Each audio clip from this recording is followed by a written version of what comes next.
Boa noite, amados irmãos. A graça e a paz seja com todos. Graças a Deus que estamos reunidos na pessoa de Cristo. E quero pedir aos irmãos que abram suas Bíblias no livro de Neemias, capítulo 9. Neemias, capítulo de número 9. Nós iremos realizar a leitura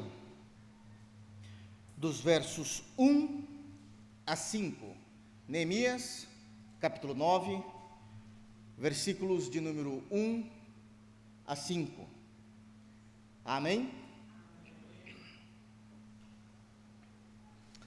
Todos abriram? Gentilmente peço que após lido o texto, mantenham suas Bíblias abertas, para que nós possamos analisar o texto, amém?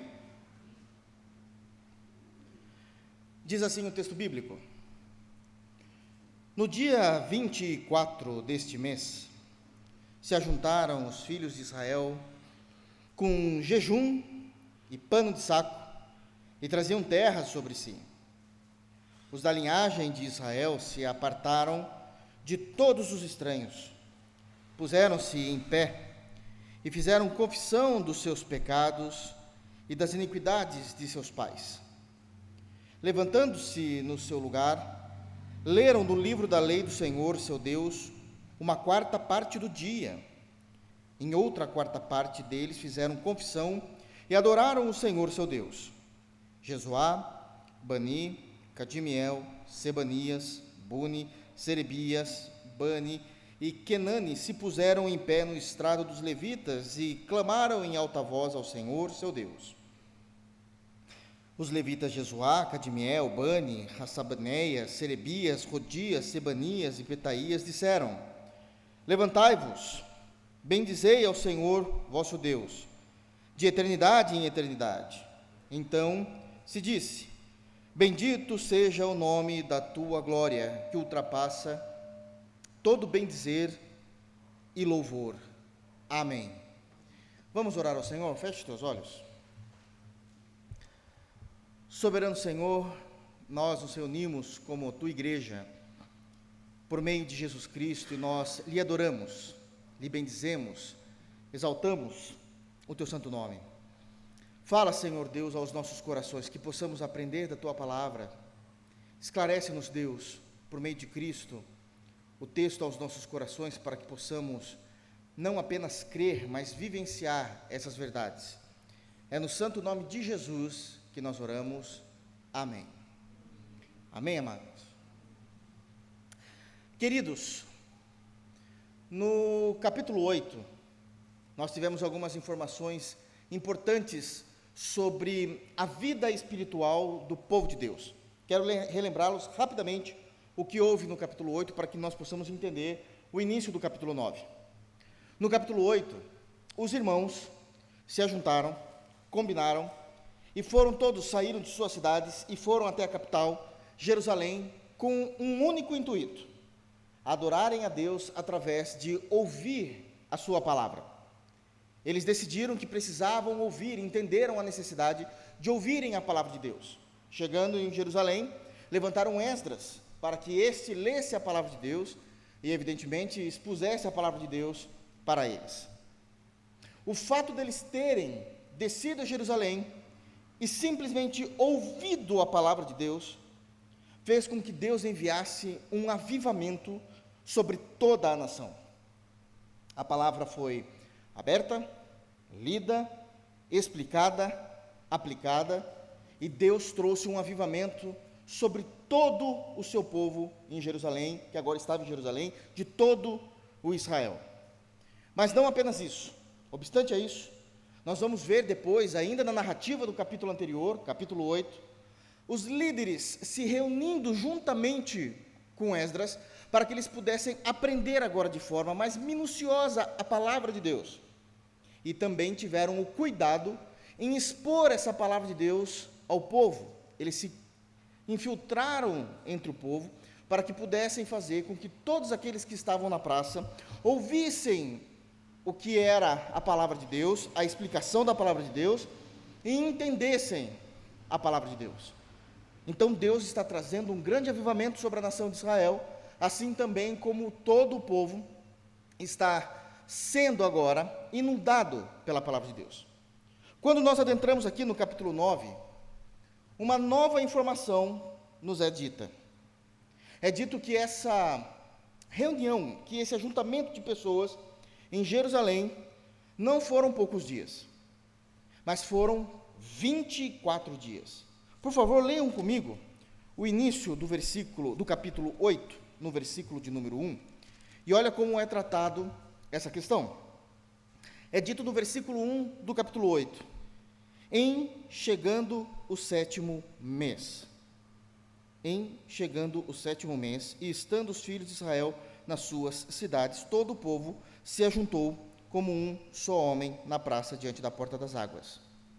Então, esse ajuntamento de pessoas começou logo no primeiro dia do 7º mês.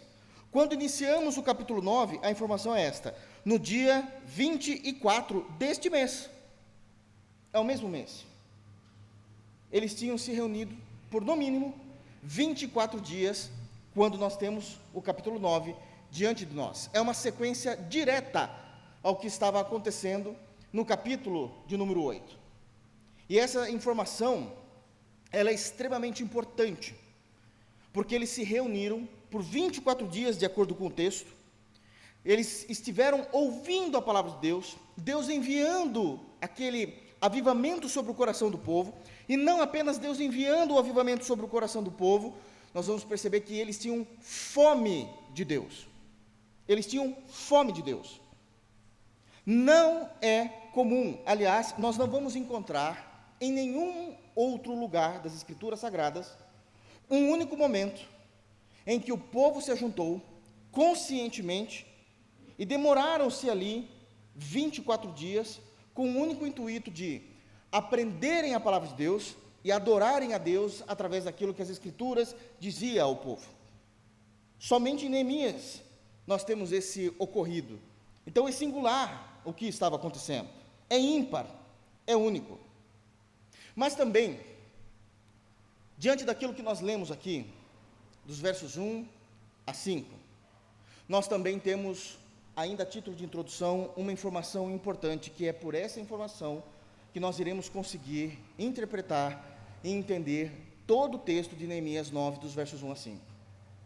Que enquanto o povo estava reunido, eles ouviam a palavra de Deus, era entendida a palavra de Deus, Deus enviou um avivamento espiritual sobre a vida de toda a nação, mas agora nós temos um outro movimento.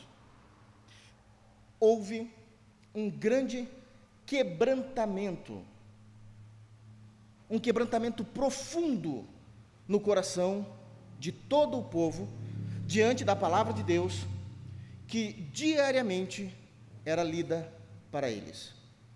Diariamente era lida para eles. E é sobre isso que eu quero conversar com os irmãos no dia de hoje. O quebrantamento do coração do cristão. O quebrantamento do coração do crente em Deus.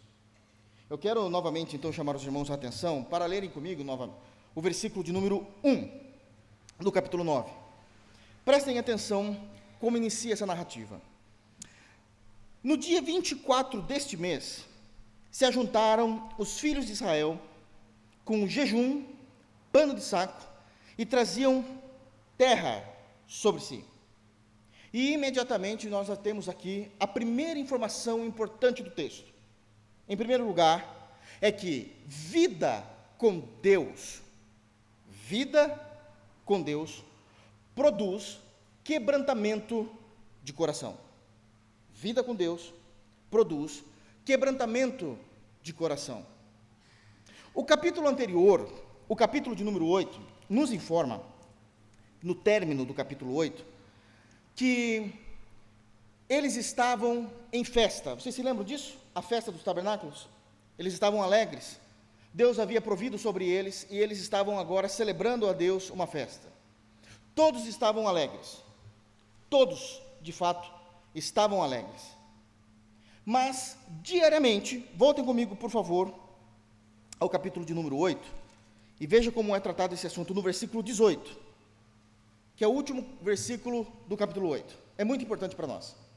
Versículo 18 diz assim: dia após dia, leu Esdras no livro da lei de Deus, desde o primeiro dia até o último, e celebraram a festa por 7 dias. No 8º dia, houve uma assembléia solene, segundo o prescrito. O capítulo 8 termina com festa, com o povo em polvorosa, em alegria, em gratidão por tudo aquilo que Deus havia feito. Eles estavam alegres. Mas também há uma outra informação no versículo 18 do capítulo 8, que não apenas eles estavam em festa, mas que Esdras, dia após dia, continuava lendo a palavra de Deus a eles. Dia após dia, a palavra de Deus era lida, eles ouviam, era explicada, e isso ia ampliando o conhecimento da revelação de Deus ao coração de cada crente que estava em Jerusalém naqueles dias. E eles, de fato, compreendiam e tomaram aquilo com muita atenção. E isso é digno de destaque.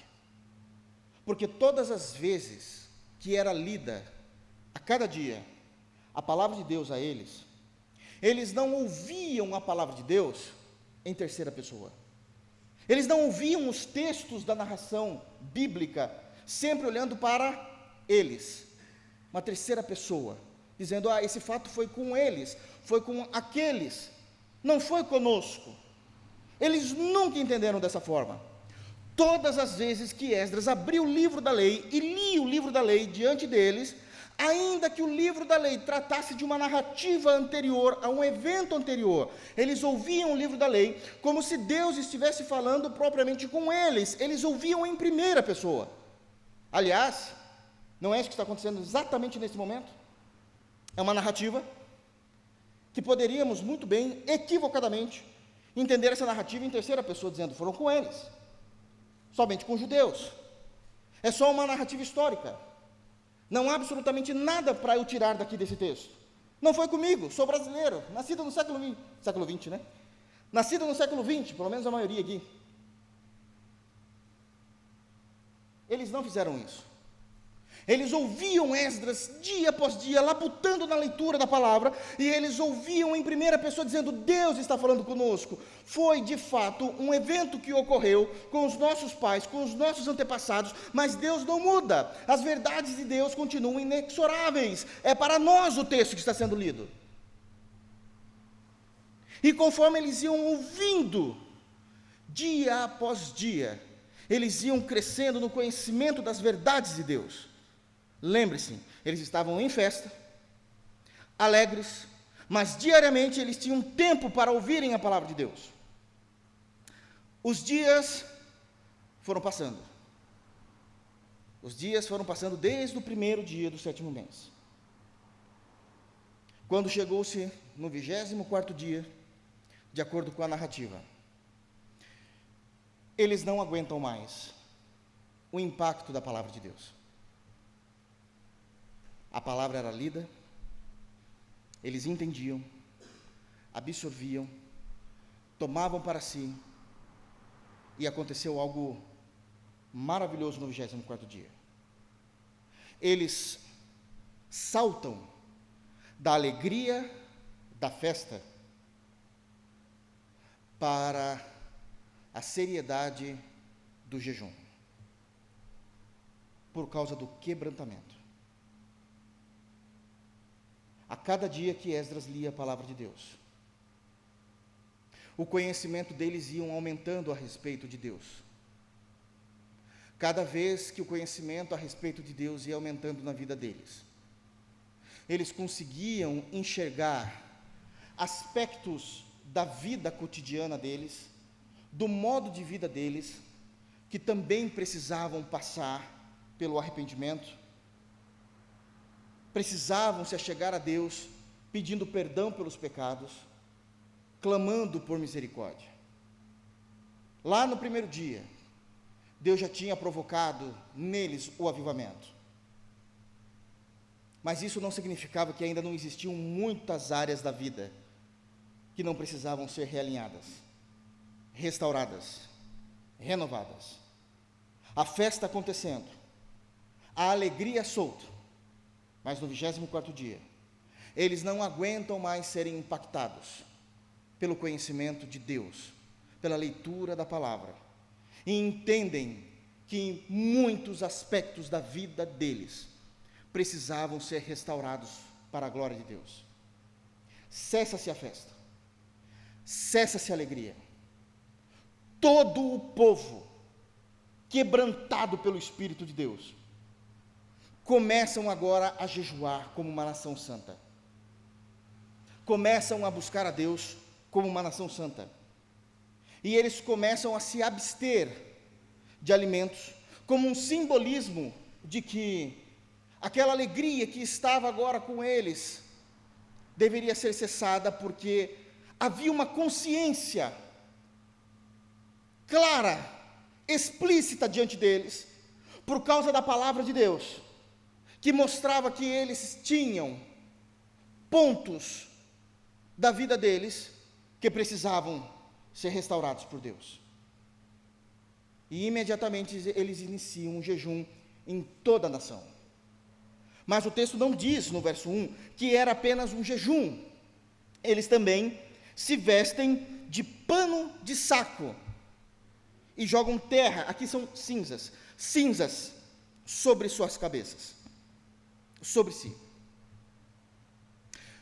Tanto a atitude do jejum, como a atitude de vestir panos de sacos, são simbolismos de naturezas espirituais, que existem verdades espirituais que estão sendo comunicadas através dessas atitudes tomadas pelo povo de Deus, e nós precisamos entender muito bem isso. E aqui eu quero destacar exatamente essas duas atitudes deles. Em primeiro lugar, quando eles se vestem com panos de sacos.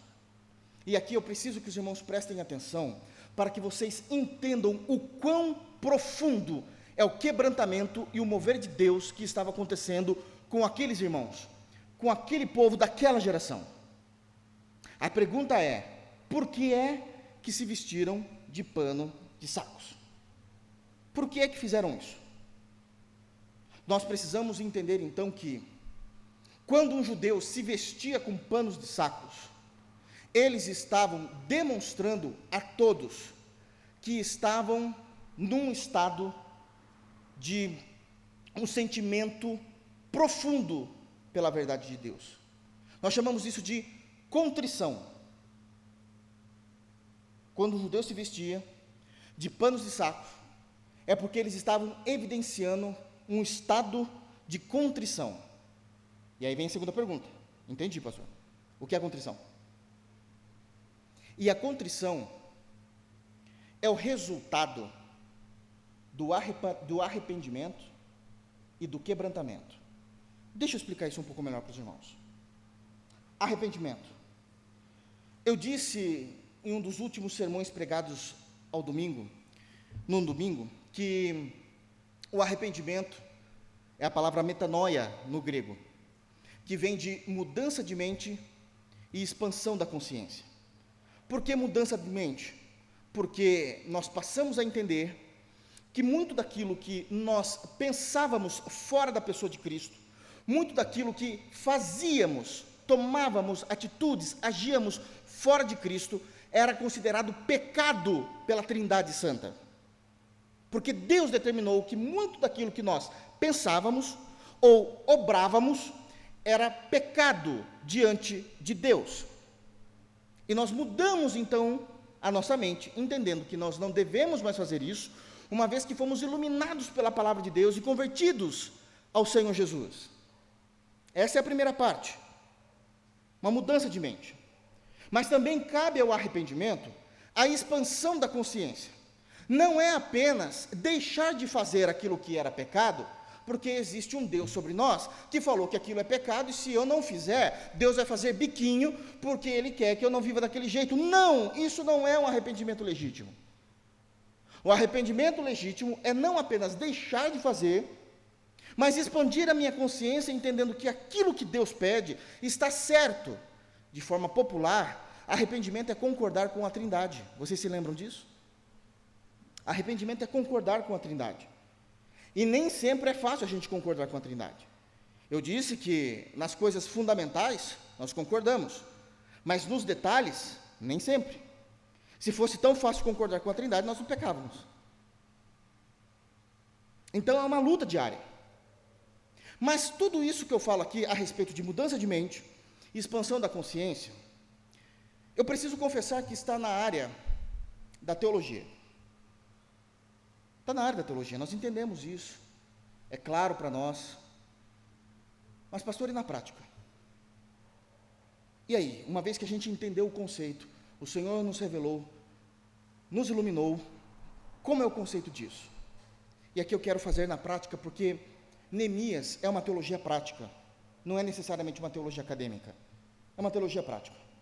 Então, o arrependimento aqui passa pela mesma base teológica, mas na prática, o que é que esses irmãos estão fazendo com esse arrependimento? Para entender o pano de saco, tudo isso, para vocês entenderem como é extremamente profundo o que está acontecendo aqui. É que uma vez que eles mudam as suas mentes, porque foram iluminadas pela exposição da palavra, e eles concordam com Deus na expansão da consciência, o arrependimento passa a ser um lamento pelo mal cometido. Isso agora é a prática. O arrependimento é quando nós começamos a nos lamentar, legitimamente, genuinamente, pelo mal que nós cometemos diante de Deus e diante dos homens. E o lamento é aquilo que nós muitas vezes não conseguimos lidar conosco mesmo. É muito difícil, porque nós não conseguimos encontrar um lugar em nosso novo coração do porquê ou como fomos capazes de agir de tal maneira, de viver durante anos, cometendo determinado pecado, que agora para nós claramente é pecado, ou pensando ou crendo de uma forma muito distante daquilo que o Senhor ensina nas Escrituras. Então prestem atenção, na prática temos o conceito teológico, é a mudança de mente, é a expansão da consciência, mas na prática isso se manifesta através do lamento pelo mal cometido por mim. A palavra era tão clara, pregada e ensinada a eles, que eles começaram a se arrepender dos seus erros e dos seus pecados, e isso surgiu um lamento pelo mal cometido. Esse é o primeiro ponto, o arrependimento. Aí Deus vem e continua se movendo no meio deles, e no 24º dia, de acordo com o texto, traz o quebrantamento. E o que é o quebrantamento do coração? Uma definição muito simples para todos entenderem. O quebrantamento do coração é a profunda tristeza pelo pecado cometido. Uma coisa é o lamento. Nós já estamos arrependidos, e como é que eu pude ser assim? Como é que eu pude fazer isso? Se Deus me permitisse que eu voltasse no tempo, eu jamais faria isso. Isso é um lamento. Mas o quebrantamento é Deus pegar o nosso coração na mão dele e esmagar, e quebrar o coração de pedra, deixar o nosso coração em pedaços. Isso é o quebrantamento. E isso produz uma profunda tristeza. A tristeza é a ausência total da alegria. Por isso o quebrantamento. Vai além de uma tristeza normativa, comum, que nós estamos tristes por algo que aconteceu, mas se eu conseguir olhar de outro aspecto, ou olhar para outra coisa que está acontecendo, que não tem nada a ver com a outra, eu consigo tirar o foco daquela minha tristeza e viver bem. O quebrantamento não tem como. Deus em amor, Deus em graça, de uma forma sobrenatural, quebra o nosso eu, quebra o nosso coração, produzindo em nós uma profunda tristeza pelo pecado, onde não há para onde olhar, não há aspectos, não há vertentes, não há caminhos que a gente consiga olhar e encontrar uma alegria, porque Deus quebrou o nosso coração, quebrou um coração que demonstrava a nossa natureza caída, pecaminosa, cheia de concupiscências.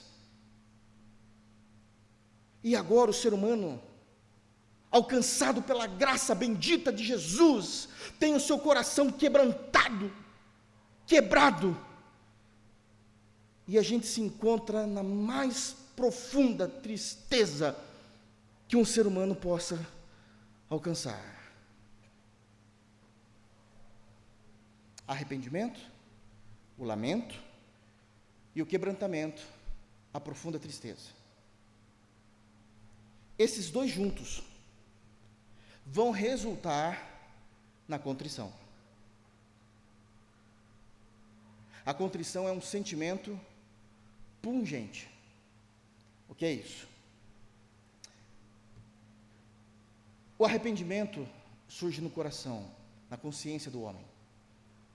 O quebrantamento, Deus quebra o coração e traz isso à nossa consciência. Mas isso é algo tão sério e tão profundo que nós não conseguimos guardar isso dentro do coração. Não conseguimos deixar isso internamente, falando, não, Deus está tratando, olha, eu estou quietinho aqui. Deus faz isso também. Mas quando vem a contrição, que é o resultado do arrependimento com o quebrantamento, nós não conseguimos lidar com isso só na parte interna da nossa vida. E todo esse sentimento agora gerado por Deus, ele é exteriorizado. Nós não conseguimos deixar de falar. Nós não conseguimos deixar de expressar a tristeza, o choro, o lamento. É mais do que possamos suportar para guardar dentro de nós. E os judeus expressavam a contrição, rasgando as suas roupas cotidianas, e se vestiam de pano de saco, mostrando que eles estavam arrebentados pela graça de Deus. Em outras palavras, era como se Deus trouxesse um espelho divino e colocasse diante deles, e eles se vissem como Deus os vê. E aquilo causava um espanto horroroso, tenebroso, quando Deus revelava aos homens como eles estavam enxergando. E num ato de desespero, eles rasgam suas roupas. Evidentemente que não fazem isso em público, existe uma questão ética, mas eles vão para casa ou em algum lugar, rasgam as suas roupas, se vestem de panos de saco e se colocam numa posição social, é essa a aparência, mais baixa possível, dizendo, eu sou um mendigo diante de ti, eu não tenho absolutamente nada para apresentar a ti, o melhor que eu posso entregar a ti, Senhor Deus, é a minha queda, eu preciso de ti. Porque não há nada, o melhor que podemos entregar a Deus é somente a nossa queda. Tudo que nós entregamos a Deus, além da queda, provém dEle. Não vem de nós, é dom de Deus. Somente a queda é nossa. E isso é a contrição. 24 dias com a palavra de Deus. E eles são quebrantados.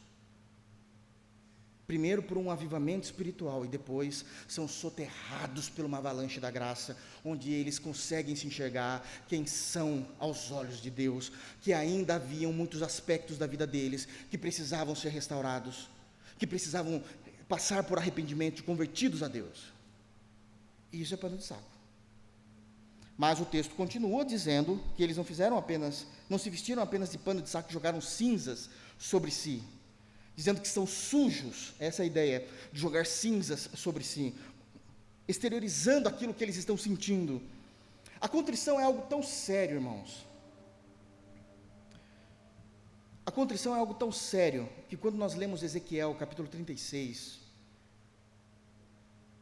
é dito que Deus trabalharia assim com o homem quando ele quisesse, de tal maneira que o próprio homem sentiria nojo de si mesmo pelos pecados cometidos. Isso é muito sério. Isso é a contrição diante de Deus. Mas eles também jejuaram, diz o texto. Eles estavam alegres, eles tinham colhido o melhor fruto, vocês se lembram disso? Eles tinham colhido o melhor fruto para celebrarem a festa dos tabernáculos. Estavam bem diante de Deus, mas a palavra sendo lida dia após dia, pregada, explicada, e no 24º dia tudo muda.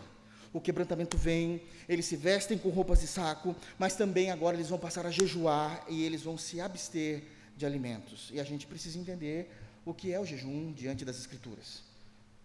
Por que as Escrituras falam tanto a respeito de jejum? E eu quero destacar aqui alguns pontos importantes a respeito de jejum. Primeiro ponto a respeito do jejum, eu quero falar o que não é um jejum bíblico. O que não é um jejum bíblico.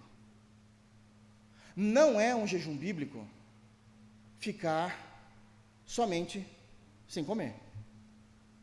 Isso não é um jejum bíblico.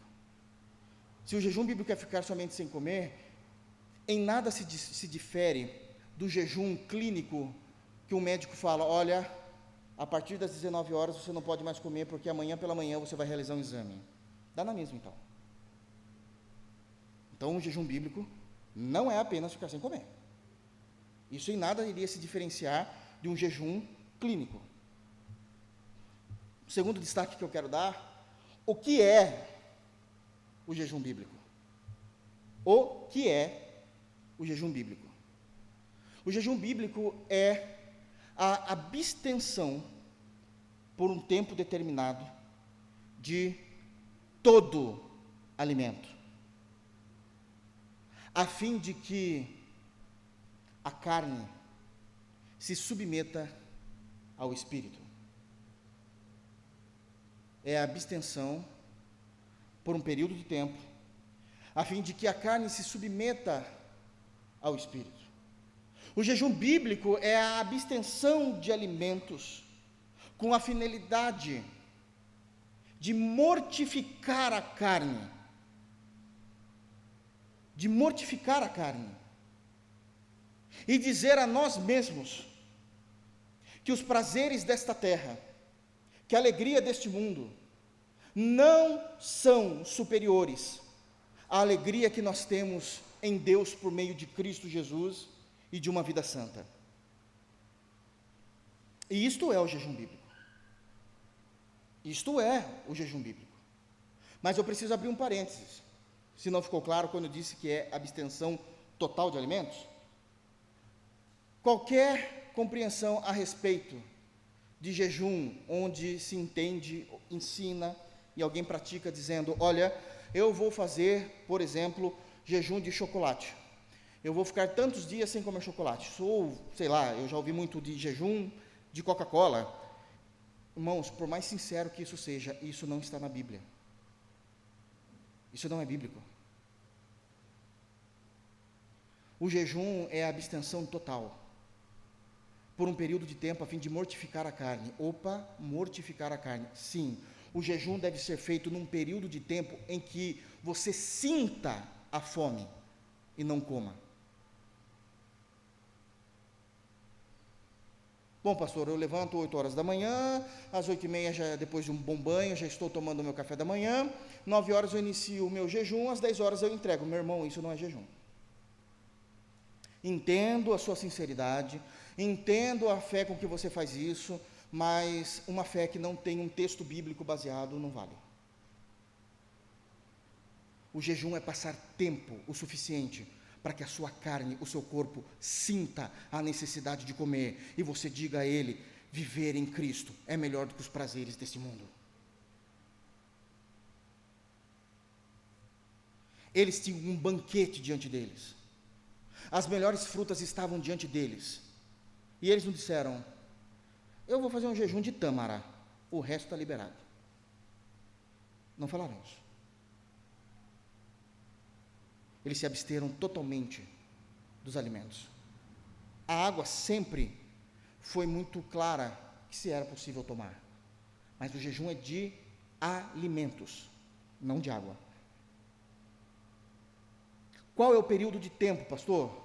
A Bíblia não fala, mas todos sabem qual é o período de tempo em que você realmente vai passar fome e vai vencer isso, mortificando a carne, submetendo a sua natureza humana ao novo homem que há em Cristo.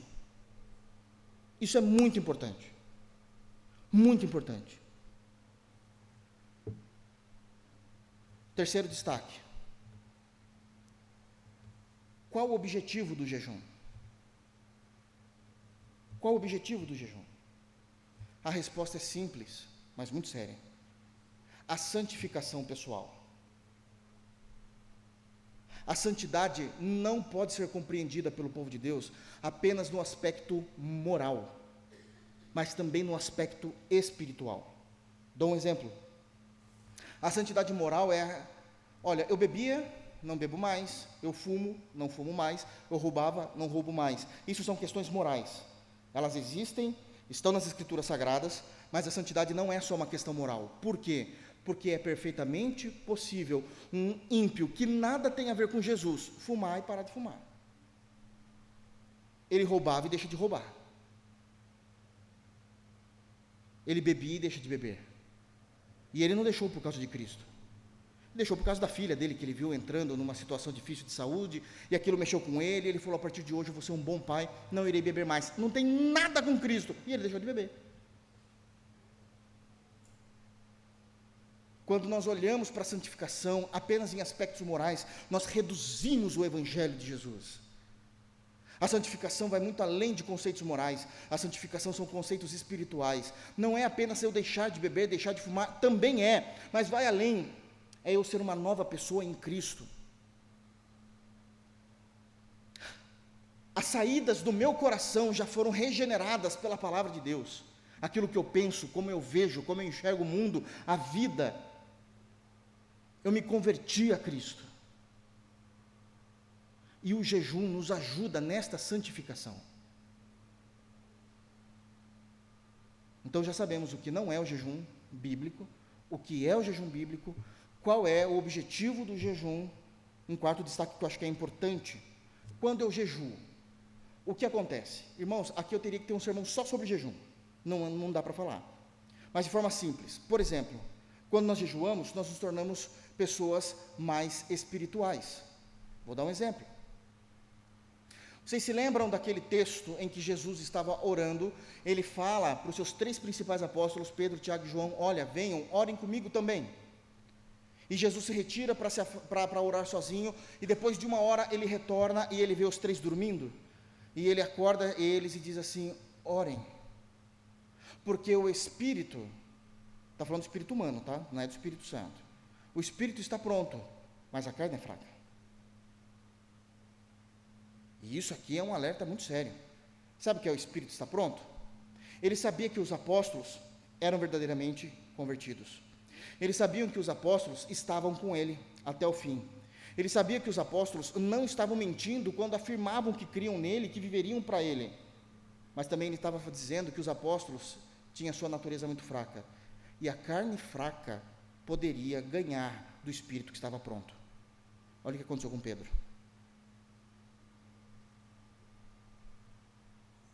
Imagina se a carne é forte, né? Já pararam para prestar atenção nisso? A carne é fraca e já causa um estrago, imagina se ela é forte. Mas quando jejuamos, nós começamos a validar e a submeter a nossa carne a uma vida no Espírito. A submeter a nossa carne, a nossa vida no novo homem, na nova mulher que somos em Cristo Jesus. Há crentes que somos em Cristo Jesus. Então, quando jejuamos, nós nos tornamos pessoas mais espirituais. Quando jejuamos, reduz o risco de cairmos no erro de confundir o que é crer e o que é acreditar. Todo mundo acha que é a mesma coisa, não é, a Bíblia nunca diz que é a mesma coisa. Crer é de fato se entregar, se converter, se submeter às doutrinas de Cristo. Acreditar é dizer, eu acredito que há um Deus, mas eu vivo como se não existisse. Quantas pessoas estão indo para o inferno dizendo, eu sou filho de Deus, eu acredito em Deus, mas não vivem para Deus, porque elas acreditam, elas não creem, é diferente. Isso é extremamente importante, o assunto que está acontecendo no capítulo 9 de Neemias. Poderia dizer muito mais. O jejum nos traz autoridade espiritual, por exemplo. Certa vez, os apóstolos não conseguiram expulsar um espírito maligno e Jesus falou o quê? Vocês se lembram? Essa caça de demônios é expulsa com jejum e oração. E assim vai, são muitas informações que eu poderia dar. Estou só passando por cima para vocês entenderem o que acontece quando jejuamos. A nossa vida em Cristo muda, faz com que nós sejamos mais cidadãos do reino dos céus do que da terra. Quinto destaque a respeito do jejum. Pastor, entendi. O que não é, o que é, qual é o objetivo, o que acontece. Mas eu preciso saber mais uma coisa: como jejuar? E a gente precisa entender então. Jejuar é passar tempo com Deus. Não adianta você dizer, vou fazer um jejum, inicio às 8 horas da manhã, entrego o jejum às 14 horas, às 15 horas, mas você passou o dia trabalhando. Isso não é jejum. Jejum é um tempo específico com Deus. E somente com Deus. É o que eles estão fazendo aqui no texto quando nós lemos. Eles estão fazendo. A informação que nós temos aqui é que, no mínimo, eles ficaram 6 horas diante de Deus. 6 horas. É a informação básica, sem entrar em detalhes. Isso é muito importante. É passar tempo com Deus. E com mais ninguém. É não dividir esse tempo. A gente já divide todos os dias o tempo de Deus com os nossos afazeres, com a nossa família, com as nossas responsabilidades. O jejum é com Deus. O jejum é um momento de humilhação do ser humano para com Deus. É o que eles estão fazendo. Nós nos achegamos com arrogância diante de Deus. Nós jejuamos porque sabemos quem nós somos. Não há ego, não há arrogância. Há humildade, há mansidão. O jejum nós passamos em oração. E essa oração pode ser em vários aspectos, de vários modos. O jejum, nós oramos uma oração de súplica. E só Deus sabe o que nós estamos suplicando. Momentos de clamor, e só Deus sabe o que estamos clamando. Momentos de uma oração normativa, que a gente sempre ora mesmo, para que Deus venha ao nosso encontro e realize e nos prover, venha nos prover a oração cotidiana. Mas também é um momento em que a gente demonstra a fome que nós temos por Deus. O desespero que nós temos de que Ele se revele profundamente mais a nós pela Sua palavra. Isso é jejum. Mas o jejum não está somente fundamentado sobre a oração. O jejum também está fundamentado sobre leitura da palavra. Todo o tempo que nós estamos em jejum, nós oramos, nós suplicamos, depois a gente clama, daí a gente para, e a gente lê um texto bíblico, e a gente decide, e a gente tem um tempo. Talvez a gente fale, no meu jejum eu vou ler toda a carta aos Hebreus, que é rapidamente se lê, em 1 hora. Mas não é só ler, eu vou prestar atenção no que eu estou lendo. Deus guarda no meu coração esses textos. Faça que isso tenha vida em mim. Não seja apenas um conhecimento a respeito da carta aos Hebreus, por exemplo, mas que seja a vida de Deus dentro de mim. Não é apenas a leitura, mas é a meditação, é o estudo da palavra. E eu posso incluir livros bons, bíblicos, a prioridade é as escrituras, sempre. Terminando as escrituras, vou ler mais tantos capítulos de um livro que eu tenho lido e Deus tem falado ao meu coração. Percebe que todo o tempo está sendo envolvido Deus na minha vida? Isso é jejum. Mas não é só oração e leitura. Vem o louvor. E agora é o momento que eu vou te louvar. Que eu vou adorar, cantar hinos a Ti. Se eu sei tocar alguma coisa, eu quero tocar a Ti. Se não, eu posso colocar uma música no som, e juntamente acompanhar aquilo em adoração, e me entregar, me derramar, e magnificar o Teu santo nome. Isso mostra como de fato nós não somos mais cidadãos desta terra, mas somos cidadãos dos céus. É esse o quebrantamento que está acontecendo no versículo de número 1. Ao 24º dia, de todos os dias terem a leitura da palavra, Deus revelou-se a toda a nação de Israel, quebrantando o coração deles, a ponto de vestirem panos de sacos, jogarem cinzas sobre suas cabeças e passarem a jejuar diante de Deus. Uma pergunta e responda somente para você. Qual foi a última vez que você passou um longo tempo com Deus, em jejum e vestido de pano de saco lá no seu quarto, chorando, clamando por Deus, mostrando suas misérias diante de Deus?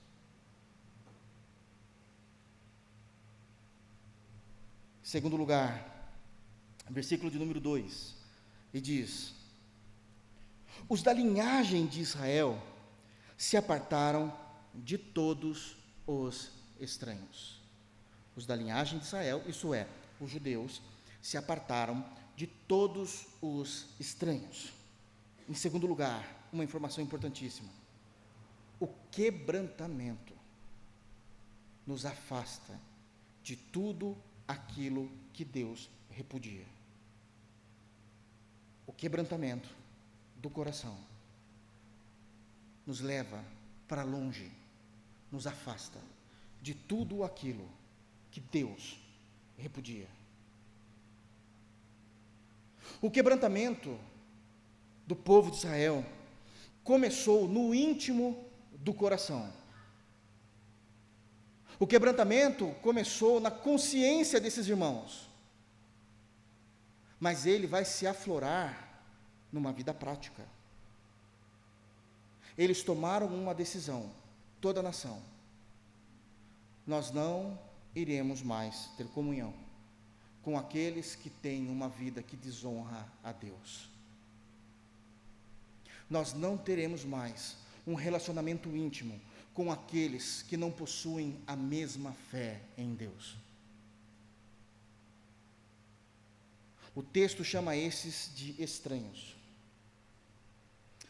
Por favor, o texto não está dizendo que os crentes em Deus não cumprimentavam todas as pessoas, não está dizendo que não falavam alguma coisa com essas pessoas, não conversavam com essas pessoas. O texto não está dizendo que os crentes em Deus, e trazendo isso para a nossa realidade, que nós não devemos trabalhar com pessoas que não creem em Jesus. Isso é uma impossibilidade. Isso é uma impossibilidade. O texto também não está dizendo que a gente não vai estudar na classe das universidades da vida com pessoas que não creem em Jesus. Piorou. O número de cristãos nas universidades, às vezes, é decrépito. E os que tem lá nem sempre dão bom testemunho. Também não é disso que o texto está dizendo.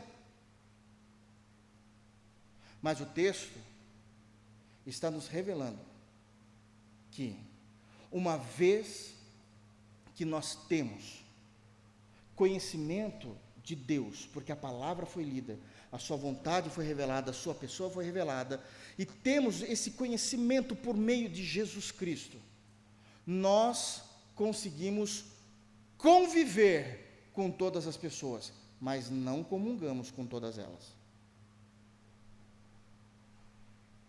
Nós conseguimos conviver, não somos antissociais, mas nós não comungamos. Isso não. Porque nós aprendemos que não há verdadeira comunhão fora da fé em Cristo. Pastor, mas isso não é ser muito radical? É a Bíblia que está falando, meu irmão. Aliás, esse cristianismo light começou nos últimos 40 anos, nunca foi assim. Nunca foi assim. Nós conseguimos conviver, mas nós não iremos comungar, porque entendemos que existe uma verdadeira fé, e nós vivemos a partir desta fé. E quero abrir um parênteses: nada tem a ver com racismo, não é questão racial, não estamos falando de raça, é uma questão teológica, é uma questão teológica, e essa questão ela vai ser referida novamente pelo apóstolo Paulo na sua carta de 2 Coríntios, que comunhão há entre Deus e Belial, entre luz e trevas, entre os que servem a Deus e os que não servem a Deus. Nós conseguimos conviver com eles, mas não devem ser nossos amigos próximos, íntimos. Não há essa comunhão. Não há.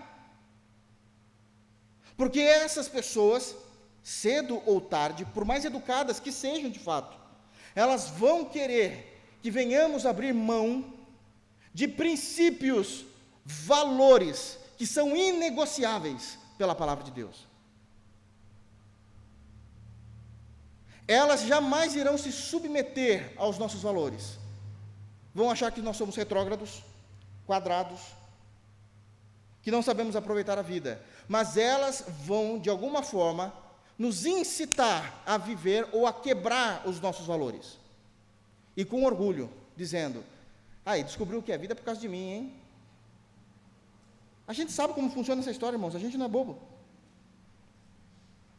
Nós sabemos como funciona isso. E a decisão, quando Deus quebrantou o coração deles, é: nós vamos se apartar de todas essas pessoas que são estranhas diante de Deus, estranhas diante dos princípios bíblicos, das doutrinas. Porque o quebrantamento nos afasta de tudo aquilo que Deus reprova. De tudo aquilo que Deus reprova. Continuando o versículo de número 2. Puseram-se em pé e fizeram confissão dos seus pecados e das iniquidades de seus pais. Em terceiro lugar, o quebrantamento nos traz consciência do pecado e confissão de pecado. O quebrantamento nos traz a consciência do pecado e a confissão destes.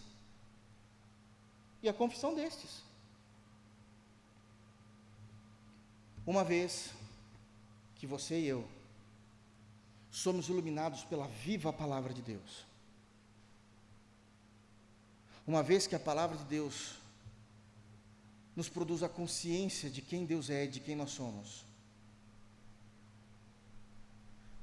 nós não inventamos mais desculpas para o nosso pecado. Nós não corremos atrás de justificativas para aquilo que produzimos, para aquilo que fazemos, pelas atitudes tomadas.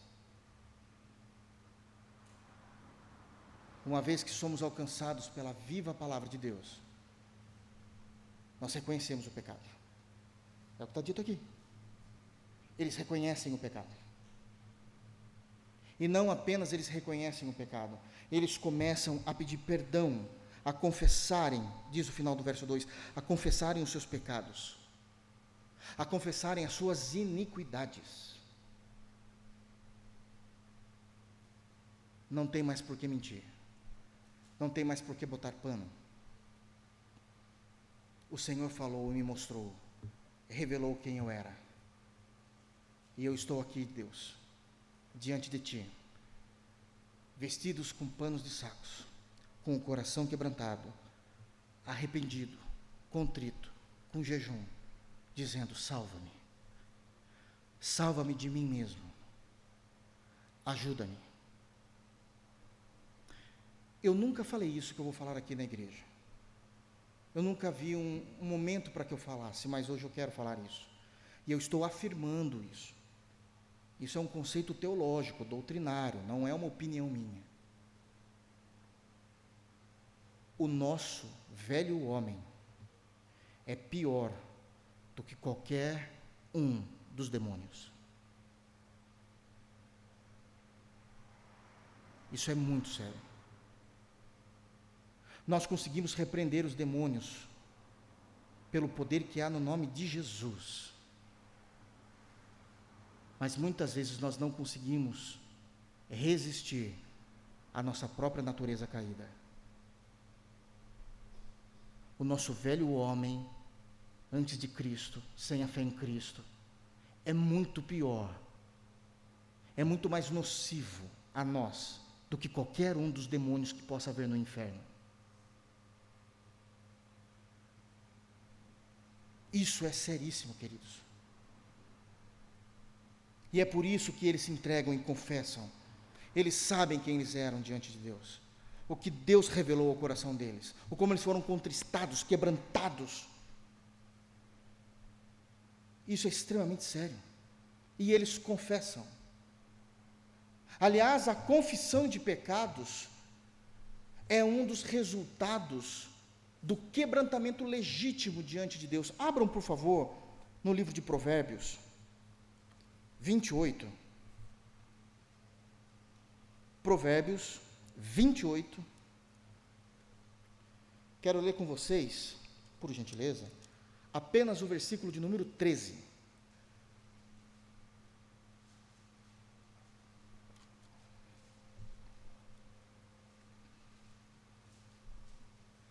Provérbios 28, 13. Olha o que diz o texto. O que encobre as suas transgressões jamais prosperará. Deixa eu abrir um parênteses aqui. Infelizmente, na nossa compreensão de século 21, o Ocidente, a gente sempre liga prosperidade com finanças. É verdade, faz sentido, mas não é o único sentido.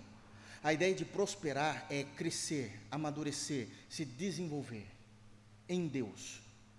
Aquele que encobre as suas transgressões jamais será um crente maduro, se desenvolverá, crescerá, será alguém espiritual. Mas aí continua o texto: mas o que confessa e deixa alcançará misericórdia. Quem prosperará é Deus. Quem alcançará com misericórdia a nossa vida e o nosso coração é Deus. A confissão de pecados diante de Deus é um resultado do quebrantamento genuíno do coração. É isso que eles estavam fazendo no versículo de número 3. Mas tem mais um ponto importante nesse versículo. No final do versículo 2, eu estou falando do versículo 3, versículo 2. E no final do versículo 2 ainda ele diz que fizeram confissão dos seus pecados e das iniquidades de seus pais. E aqui é muito interessante, porque isso deixou de ser ensinado há muitos anos na igreja cristã. O conceito de que nós somos o povo da aliança. E como povo da aliança, nós fazemos sim as nossas orações individuais, como sempre fazemos, todos os dias, espero eu. Mas a gente se esqueceu que a verdadeira oração cristã também contempla a comunidade dos salvos. Nós trazemos em nossas orações toda a comunidade cristã. A pergunta é: qual foi a última vez que você orou pela nossa igreja? Vocês querem ver como isso é algo muito interessante? O próprio versículo 2 já está dizendo que eles não apenas oraram pelos seus pecados, mas pelas iniquidades de seus pais, ou seja, eles entendiam que era o povo da aliança, que já haviam passado. Óbvio, a ideia não é que Deus está perdoando aquelas pessoas se eles não se arrependeram, mas está orando para que Deus não traga juízo sobre toda a nação por causa de algumas pessoas. Se nós voltarmos no capítulo de número 1 em Neemias, voltem rapidamente lá, por favor, no capítulo de número 1. Neemias está orando no capítulo 1, e no versículo 6 ele está tão profundo em oração e desesperado que ele diz, no versículo 6 do capítulo 1, isso que ele está falando para Deus, em oração: estejam, pois, atentos os teus ouvidos e os teus olhos abertos, para acudires à oração do teu servo. Olha só o que ele está dizendo: escuta a oração do teu servo, veja eu orando, não apenas escute, mas me veja no momento de oração, veja como estou me derramando diante de ti, como há quebrantamento no meu coração. E aí ele diz, que hoje faço a tua presença, dia e noite, pelos filhos de Israel, teus servos. Ele não está orando apenas por ele está trazendo toda a nação com ele, em oração. Ele está apresentando toda a nação. E faço confissão pelos pecados dos filhos de Israel, os quais temos cometido contra ti, pois eu e a casa de meu pai temos pecado. Deus tenha misericórdia, não julgue Israel, eu sei que nós pecamos, não somente eu, mas olha, todos pecaram, nossos pais pecaram, nos perdoe, tenha misericórdia, não traga juízo sobre nós, por causa de pessoas específicas que pecaram. No Novo Testamento, eu acho que os irmãos se lembram, melhor do que eu, de verdade, a oração que nós chamamos de a oração do Pai Nosso, toda ela está no plural. Vocês vão orar assim, e ele está mandando entrar no quarto, então eu estou sozinho, mas vocês oram no plural, Pai Nosso, que estás no céu. Venha a vós ao nosso, não é o meu, reino. O pão nosso de cada dia. Jesus está seguindo a mesma compreensão da teologia do Antigo Testamento. Nós oramos por nós, nos apresentamos, temos o nosso momento com Deus, mas depois nós trazemos toda a comunidade cristã, no nosso caso. Nós oramos e depois trazemos toda a IBRPV em nossas orações. Eu posso dizer, eu oro por vocês. Deus sabe o quanto eu oro por vocês. Quanto eu oro para Deus perdoar o pecado de vocês diariamente. Para que Deus não venha com juízo sobre os erros, os percalços, o quanto eu oro para que Deus cure vocês de suas doenças, de suas enfermidades, e eu oro, sejam enfermidades espirituais, físicas, patológicas, emocionais, porque eu conheço a igreja que eu presido. Ore pelo povo de Deus, ore pela igreja. Eles estavam orando de acordo com o versículo 2, olha, as iniquidades dos nossos pais, perdoa, Senhor. Porque o quebrantamento, de fato, o quebrantamento, o genuíno quebrantamento, nos faz ter consciência do pecado e confessar os pecados. Verso 3, agora sim, versículo 3. Levantando-se no seu lugar, leram no livro da lei do Senhor, seu Deus, uma quarta parte do dia. Em outra quarta parte deles fizeram confissão e adoraram o Senhor, seu Deus. Uma lição importantíssima temos aqui em quarto lugar. A palavra de Deus precede o quebrantamento, mas também sucede o quebrantamento. A palavra de Deus, ela precedeu o quebrantamento. Eles se alegraram, eles leram, foram 24 dias de leitura. Veio o quebrantamento. O quebrantamento aconteceu. Rasgaram suas vestes, vestiram pano de saco, jejuaram, leram de novo. O quebrantamento, ele está ilhado pela palavra de Deus. Antes do quebrantamento, palavra de Deus. Depois do quebrantamento, palavra de Deus. Não há um único momento em que a palavra de Deus não esteja debaixo da luz da ribalta. Não seja o personagem principal. A palavra de Deus é a nossa vida. É por ela que vivemos. É por ela que nós nos norteamos. O texto diz que, após o quebrantamento, eles se levantaram, porque eles estavam de joelhos adorando em jejum. Aí eles se levantam, se colocam nos seus lugares. Alguém começa a leitura do livro da lei. E eles leram uma quarta parte do dia. Os judeus, eles contavam os dias de 12 em 12 horas. Então tem os 12 horas de luz do dia e 12 horas da noite. Nós vamos ver Jesus, por exemplo, em João, capítulo 11, quando ele está indo rumo à casa ou à cova de Lázaro para ressuscitá-lo. Os discípulos estão meio apressados, ele fala, calma, não tem o dia 12 horas. Então a gente percebe que eles contavam as 12 horas do dia, da luz do dia. Então era das 6 horas da manhã às 18 horas, esse é um dia. Jesus morreu numa sexta-feira ao meio-dia, ressuscitou domingo pela manhã, e a gente fala, depois de 3 dias, 3 dias na contagem judaica. Amém, irmãos?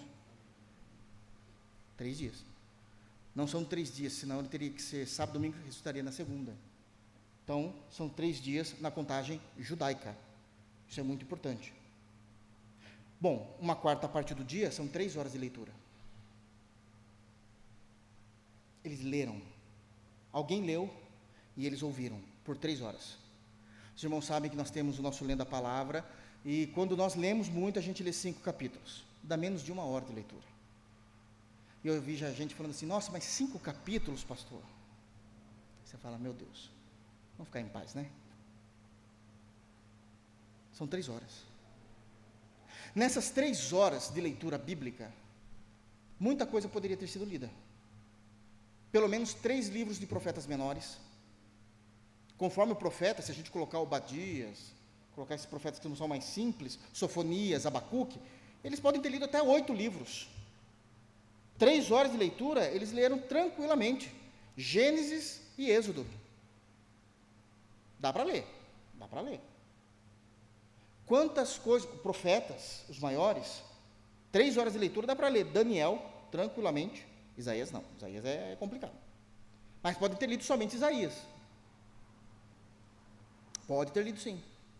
Se o cara é bom de leitura, o cara vai. 3 horas. Isso significa que muita coisa chegou aos ouvidos e aos corações deles novamente, depois do quebrantamento. Aí a palavra veio, trabalhou no coração, mais 3 horas de leitura, e o que eles fazem depois? 3 horas de pedido de perdão. Está no texto. Leram, aí ó, versículo 3, leram o livro da lei do Senhor, seu Deus, 1/4 parte do dia, e em outra 4ª parte deles fizeram confissão e adoraram o Senhor, seu Deus. Em suma, queridos irmãos, a gente precisa aprender a ser crente.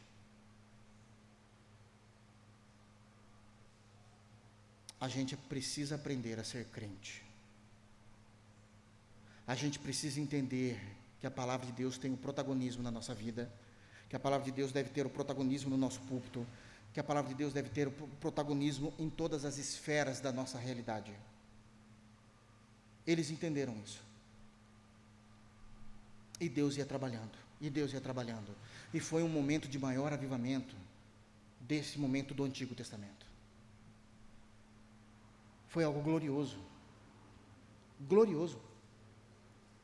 Nós precisamos restaurar a palavra de Deus ao seu devido lugar. Não é restaurar o conteúdo, mas colocá-la, restaurá-la ao lugar em que ela nunca deveria ter saído. Nós precisamos entender que a palavra é o poder de Deus para a salvação. E não é apenas para a salvação no quesito de converter ímpios aos caminhos de Jesus, mas também na salvação de nos livrar do pecado diariamente. Por isso sermos banhados com a palavra de Deus, inundarmos na palavra de Deus. Isso é extremamente profundo o que está acontecendo aqui. Precisamos entender que a palavra de Deus, ela é eficaz em todos os sentidos da nossa vida, que ela deve ser a lâmpada, de fato, para os nossos pés, luz para o nosso caminho, que a palavra de Deus deve ocupar uma boa parte do nosso coração. Guardei a tua palavra no meu coração para não pecar contra ti, que nós precisamos amar a palavra de Deus. Salmo 119, 130 fala: a tua palavra é muito pura, por isso o teu servo a ama.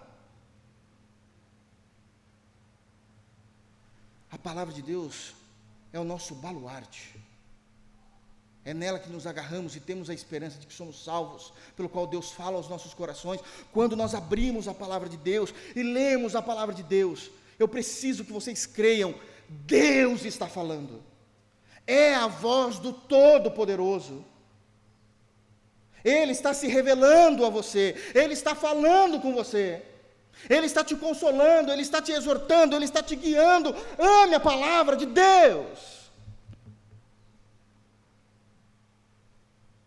É esse o lugar que ela tem que ter em nossos corações. Versos 4 e 5, para encerrarmos. Jesuá, Bani, Cadimiel, Sebanias, Buni, Serebias, Bani e Kenani se puseram em pé no estrado dos levitas e clamaram em alta voz ao Senhor seu Deus. Os levitas, Jesuá, Cadimiel, Bani, Hassabinéias, Serebias, Ordias, Sebanias, Petaías, disseram, e agora eles falam ao povo: levantai-vos, bendizei ao Senhor vosso Deus, de eternidade em eternidade. Então se disse: Bendito seja o nome da tua glória, que ultrapassa todo bem-dizer e louvor. O quebrantamento do coração, em último lugar. O quebrantamento no coração, do coração, sempre nos levará a enaltecer e exaltar o nome santo de Deus. Sempre.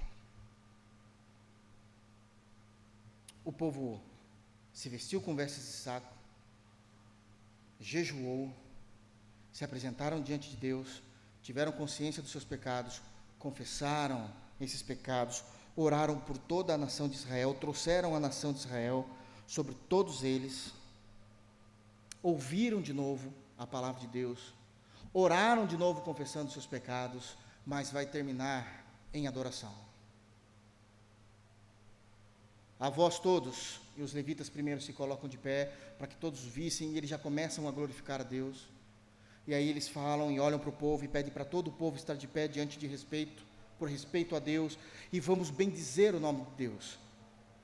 E ali eles começaram a magnificar a grandeza de Deus, a sua bondade, a sua misericórdia, a sua segunda chance que Ele tem dado a nós, ou as várias chances que Ele tem dado a nós, diariamente, quando acordamos em nossa cama, e mais um dia está posto diante de nós para que possamos glorificá-lo, seja com o nosso trabalho, seja com a nossa folga, seja no culto em que vamos prestar ao Senhor, se for um dia de culto, na nossa leitura bíblica, o dia está diante de nós como uma prova de que a misericórdia de Deus sobressaiu ao seu justo juízo, que Ele poderia ter nos matado naquela noite,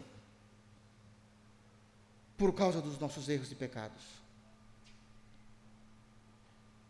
E eles começaram a glorificar, a enaltecer, e bendiziam, diz o texto.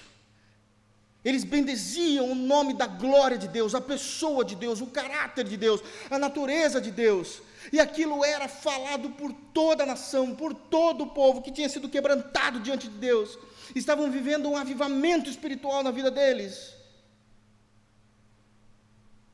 mas eles tinham uma consciência maravilhosa, que não permitia com que eles caíssem no erro da soberba, da arrogância. A parte final do versículo 5 diz exatamente isso.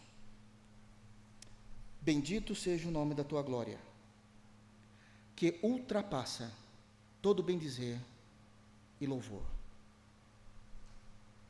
Não importa o quão santo seja a nossa adoração, não importa o quão verdadeira seja a nossa adoração, a nossa exaltação, exaltando o nome santo de Deus, não importa o quanto seja fiel às Escrituras, não importa o quanto seja grande, não importa quanto seja o melhor que possamos fazer, Deus está acima de tudo isso.